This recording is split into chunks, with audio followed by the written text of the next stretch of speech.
Mahalakshmi layout ವಿಧಾನಸಭಾ ಕ್ಷೇತ್ರದ ನಂದಿನಿ ಲೇಔಟ್ನ ಕಂಠೀರವ ನಗರದಲ್ಲಿರುವ ಬಿ.ಆರ್. ಅಂಬೇಡ್ಕರ್ ಪಾರ್ಕ್ನಲ್ಲಿ ಸಂವಿಧಾನ ಶಿಲ್ಪಿ, ಭಾರತ ರತ್ನ ಡಾಕ್ಟರ್ ಬಾಬಾ ಸಾಹೇಬ್ ಅಂಬೇಡ್ಕರ್ ಅವರ 133ನೇ ಜಯಂತಿ ಆಚರಣೆ ಹಮ್ಮಿಕೊಳ್ಳಲಾಗಿತ್ತು.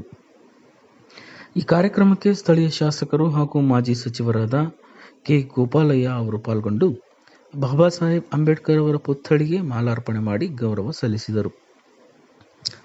ನಂತರ ಮಾತನಾಡಿದ ಗೋಪಾಲಯ್ಯ ಅವರು, ಎಲ್ಲಿವರೆಗೆ ತಳಮಟ್ಟದ ಸಮುದಾಯದ ಮಕ್ಕಳಿಗೆ ಶಿಕ್ಷಣ ಕೊಡುವ ಬಗ್ಗೆ ಒತ್ತು ನೀಡುವುದಿಲ್ಲವೋ ಅಲ್ಲಿಯ ತನಕ ಅಂಬೇಡ್ಕರ್ ಅವರ ಕಂಡಂತಹ ಕನಸು ನನಸಾಗುವುದಿಲ್ಲ ಮತ್ತು ಮೊನ್ನೆ ಪ್ರಧಾನಿ ನರೇಂದ್ರ ಮೋದಿಜಿಯವರು ಯಾವುದೇ ಕಾರಣಕ್ಕೂ ದೇಶದ ಸಂವಿಧಾನವನ್ನು ಬದಲಾಯಿಸಲು ಯಾರಿಂದಲೂ ಸಾಧ್ಯವಿಲ್ಲ ಎಂದು ಖಡಾಖಂಡಿತವಾಗಿ ಹೇಳಿದ್ದಾರೆ.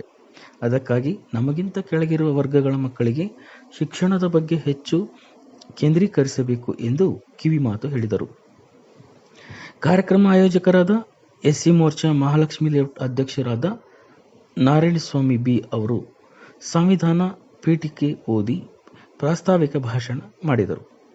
ಈ ಸಂದರ್ಭದಲ್ಲಿ ಬೆಂಗಳೂರು ಉತ್ತರ ಜಿಲ್ಲಾ ಬಿಜೆಪಿ ಅಧ್ಯಕ್ಷರಾದ ಎಸ್. ಹರೀಶ್, ಬಿಬಿಎಂಪಿಯ ಮಾಜಿ ಸದಸ್ಯರಾದ ಕೆ. ವಿ. ರಾಜೇಂದ್ರ ಕುಮಾರ್, ಮುಖಂಡರುಗಳಾದ ಹನುಮಂತರಾಯಪ್ಪ, ಜೆಡಿಎಸ್ನ H. N. Devaraj, Kariyappa, ward ಅಧ್ಯಕ್ಷ ಲೋಕೇಶ್, ವಿನೋದ್ ಕುಮಾರ್, ಸುರಭಿ ನಾಗರಾಜ್, ಪ್ರಸನ್ನ ಮುನಿರಾಜು, ಬೈಲಪ್ಪ, ತಮ್ಮಣ್ಣಗೌಡ, ಬೆಟ್ಟೇಗೌಡ ಸೇರಿದಂತೆ ಹಲವು ಗಣ್ಯರು ಸಮಾರಂಭದಲ್ಲಿ ಪಾಲ್ಗೊಂಡು ಅಂಬೇಡ್ಕರ್ ಅವರಿಗೆ ಹುಟ್ಟುಹಬ್ಬದ ಶುಭಾಶಯವನ್ನು ಕೋರಿ ಗೌರವ ಸಲ್ಲಿಸಿದರು.